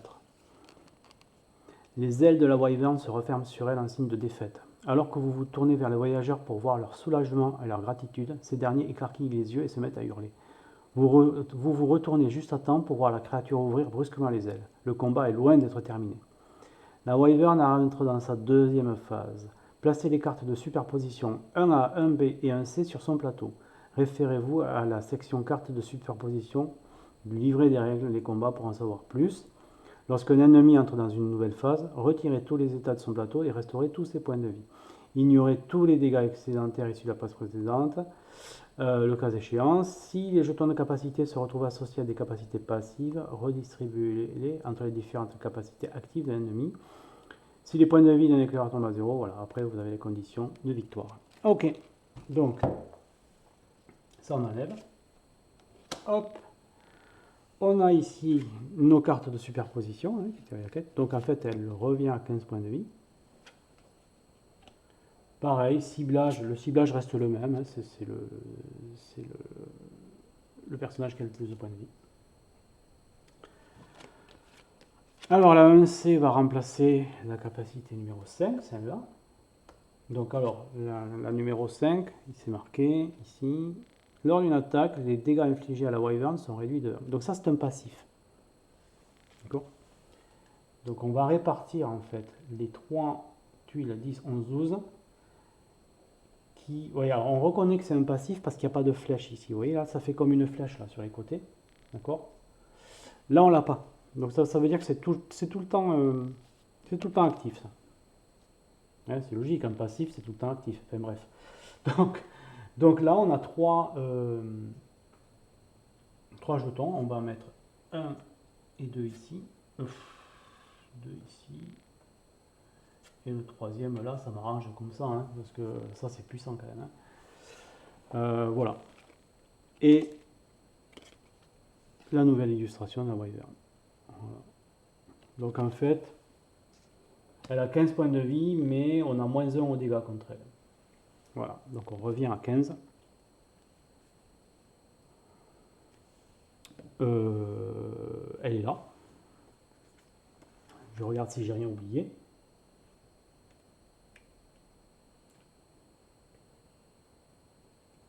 Bon, c'est tout. Voilà, j'ai rien oublié.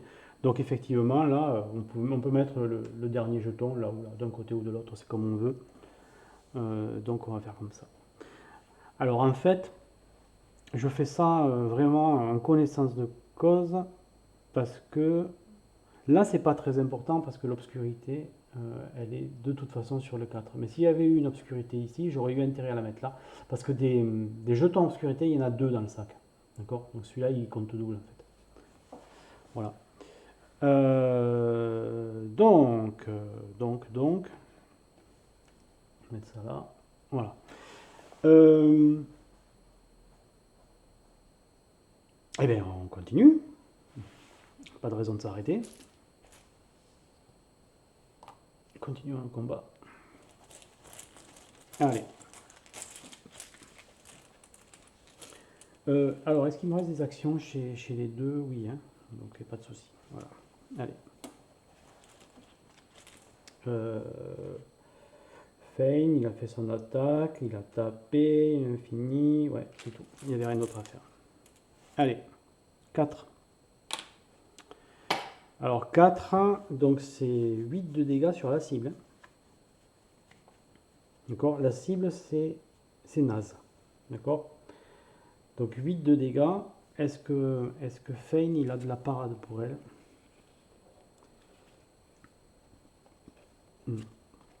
Frappe de mana, il faut que je le défausse. Non, mais par contre, ce qu'on va faire, c'est qu'on va demander une relance. Ouais, on va tenter une relance. Donc le 4, je le remets dans le sac. Je prends un risque, hein, mais j'utilise la carte pour ça.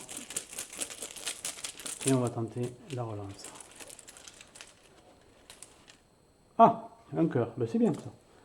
Un cœur, donc après cette action, on refera le sac là, on fait jouer qui on veut. Alors, eh ben, ça va être le coup fracassant, je pense. Ça va être le coup fracassant de naze. Donc, ici. Parce que là, en plus, les états, elle ne peut plus les enlever. Donc, c'est ça qu'on va faire. Coup fracassant.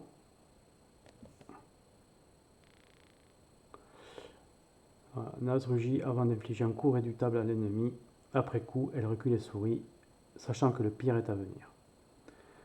Vous ne pouvez pas vous déplacer avant ou après cette attaque. Après avoir attaqué, placez une blessure sur jusqu'à 3 capacités actives de votre cible. D'accord. Est-ce que Fein a du dégât? Oui, il a du dégât. Donc c'est pas 4, c'est 5. Attaque coordonnée. Donc ça c'est bien quand même. Hein. Alors 5 moins 1. Parce que lors d'une attaque, les dégâts infligés à la Wyvern sont réduits de 1. Donc on est bien à 11. Ok. Et on inflige 3 blessures. Alors là on peut les mettre où on veut.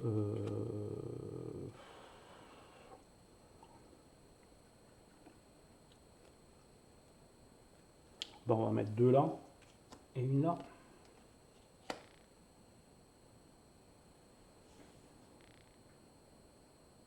C'est 2 dégâts par carte en plus, hein, donc c'est bien. Hein. Allez, on fait comme ça.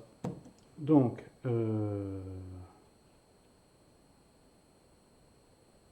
ouais. Là,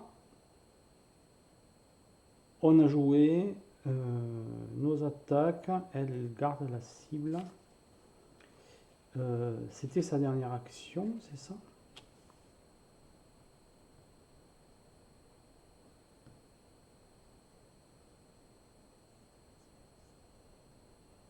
Hmm.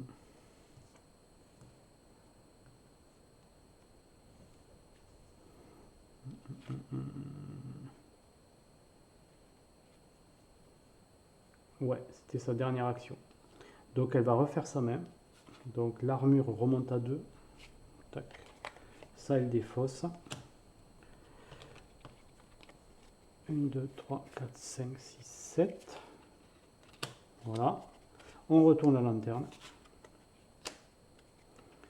Et voilà. Elle a ses cartes.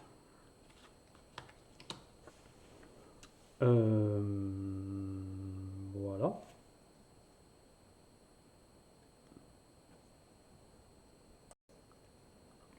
D'ailleurs, tout à l'heure, quand j'ai renouvelé ma main, j'ai oublié de recharger la lanterne de Fein. Donc, bon, ça n'a pas beaucoup d'incidence parce que de toute façon, j'aurais joué le, la frappe de mana là.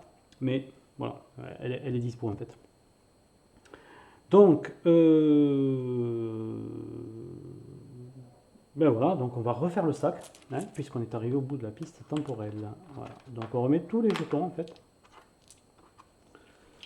dans le sac. Hop, hop.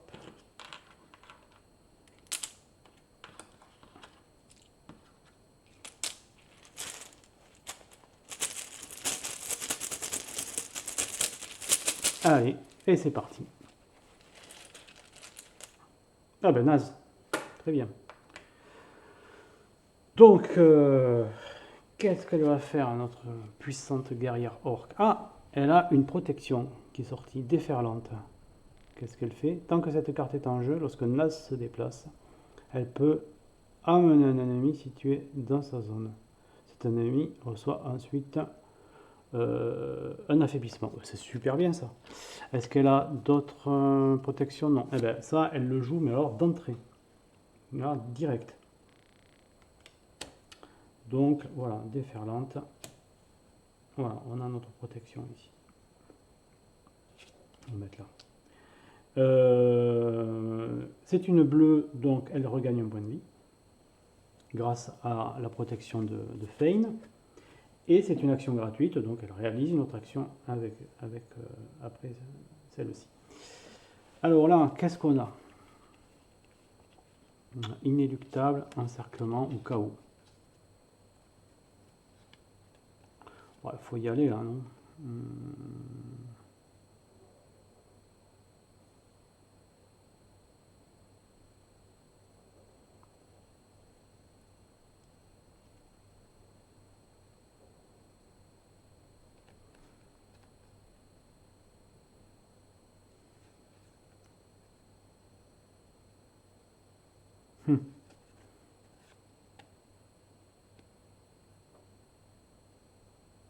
Ou alors elle joue encerclement. Parce que c'est 3 aussi.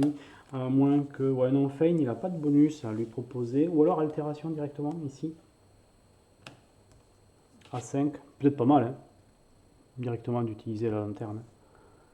Après avoir attaqué, choisissez un pion ennemi numéroté de votre cible parmi ceux présents dans l'espace dédié au pion. Et retirez-le du jeu le temps du combat. Ouais.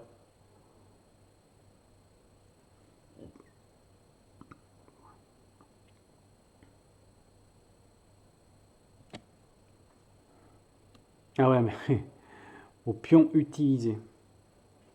Donc là, pour l'instant, il n'y en a pas. Donc c'est dommage. Je vais attendre. Hein. Je vais attendre. Pour l'instant, je ne fais pas ça. Bon, on va faire KO, je pense. Ouais, on va faire KO. Allez. Donc, on joue ça. Donc c'est 3 de dégâts. C'est tout, 3 de dégâts. C'est du rouge, donc elle reçoit une armure. Donc elle a 3 d'armure en fait. Ça c'est bien. 3 d'armure. Elle fait 3 de dégâts moins 1, 2 par contre. Donc elle passe à 9. Par contre elle pose un étourdissement. Elle va le poser, ici. Voilà. Et après elle se déplace. Elle amène, grâce à déferlante, l'ennemi avec elle dans sa zone. Et il reçoit un affaiblissement qu'on va lui mettre ici aussi. Voilà. Ah, quoique. Non, on va le mettre ici. Voilà. Bon. C'est pas mal.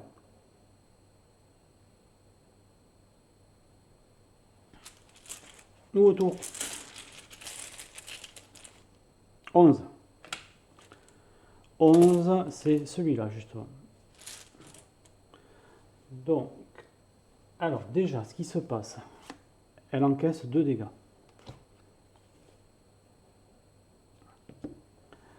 Elle encaisse un affaiblissement, ce qui fait qu'elle fait un dégât de moins. Donc au lieu de 4, elle fait 3 dans la zone. Elle fait 3 de dégâts.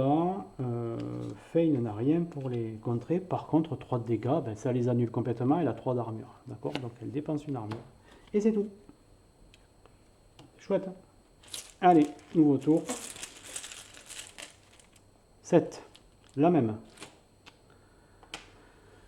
La même. Donc...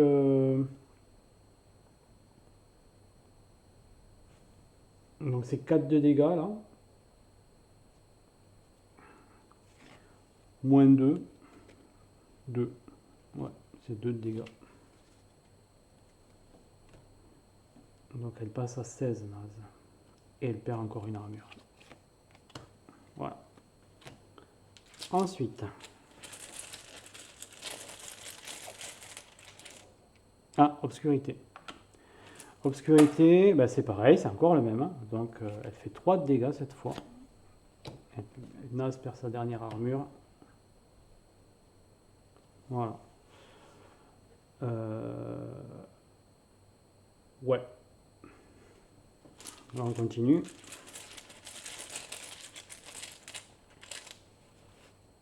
C'est naze. Alors là, naze, elle va peut-être jouer son altération. Ce sera fait. Donc altération, ce qu'elle va faire, elle va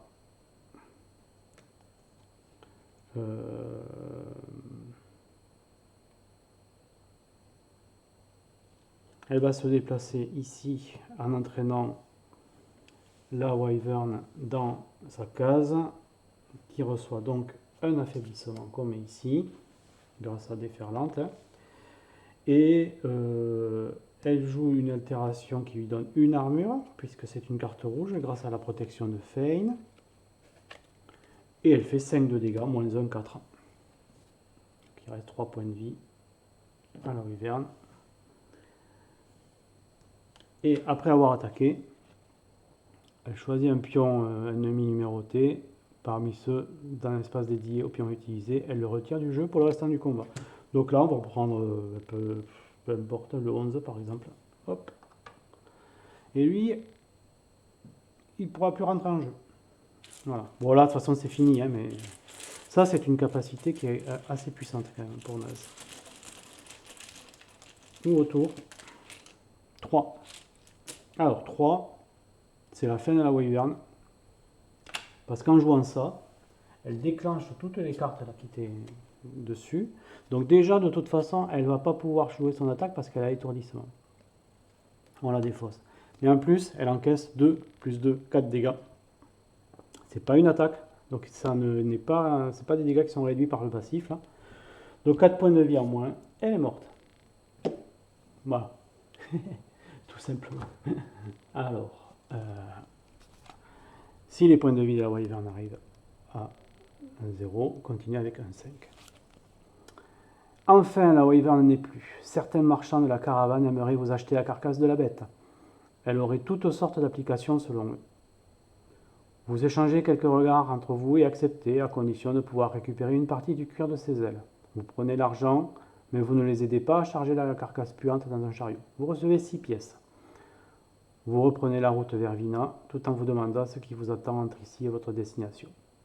Cette quête est terminée. Lors de votre prochaine partie, passez à la quête 2. Voilà, tout simplement. Et après, on aura la quête 2 pour la partie suivante. Voilà le cœur du jeu de Kingfire Chronicles. Alors évidemment, il y a beaucoup plus que ça derrière. Mais là, il faudrait vraiment que je joue plusieurs heures pour vous montrer un peu plus l'arrivée à la capitale, l'exploration de la ville avec les différents lieux, les marchands, les quêtes, etc. Donc il y a beaucoup de choses. Mais ça vous donne un peu une idée voilà, des combats. Vous voyez, c'est assez fluide. Hein. Voilà, j'ai joué 2 persos à la fois, hein, mais vous voyez, ça se fait. Voilà, je trouve que c'est un jeu très bien fait, qui est beau déjà, hein, le matériel est de très bonne qualité, et qui en plus ben, se joue très bien, que ce soit à 2 ou à 4 hein, ou à 3. Enfin voilà, alors en VO, on a fini la campagne avec un groupe de 3 joueurs. On avait joué Roland, Fane et Naz, justement. Voilà. Et ouais, c'était vraiment super, quoi. On s'est régalé. Et puis vous avez, il y a du contenu, hein. Les quêtes, il y en a 21, hein, d'accord? Donc il y a de quoi jouer, quoi. Vous pouvez jouer, alors après, selon votre groupe, vous pouvez jouer une ou deux quêtes par session, hein, mais vous voyez, jusqu'à 21 sessions, ça en fait hein, des heures de jeu, donc c'est chouette quand même, hein, il y a de quoi faire. Voilà, donc très bon jeu. J'espère que vous avez aimé cette petite partie donc, en VF, hein, donc vous voyez, tout est nickel. J'aime beaucoup la nouvelle orientation qu'ils ont prise après, avec le livret d'aventure. C'est vrai qu'avant, vous voyez, chacun de ces petites, voilà, de ces petites zones, chaque fois c'était une carte ça. Donc bon, bah, ça faisait quand même beaucoup de cartes.